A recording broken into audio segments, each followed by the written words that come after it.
আসসালামু আলাইকুম। ইমাম গজ্জালি রহমতুল্লাহ আলাইহি বলেন, এই পৃথিবীটা যদি শস্যের দানা দিয়ে ভরে দেওয়া হয়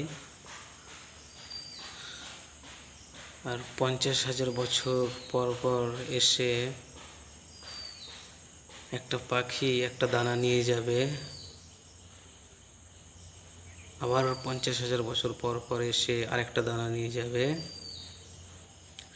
এরকম করতে করতে একদিন এই পৃথিবীতে যত শস্যের দানা আছে সব শস্যের দানা শেষ হয়ে যাবে, কিন্তু আখিরাতের জীবন শেষ হবে না। আসল জিন্দেগি আখিরাত। দুনিয়াতে 60-70 বছরের জিন্দেগি, আর দুনিয়ার জীবনটা আল্লাহ তাআলা আখিরাতের উদ্দেশ্যে বানিয়েছেন।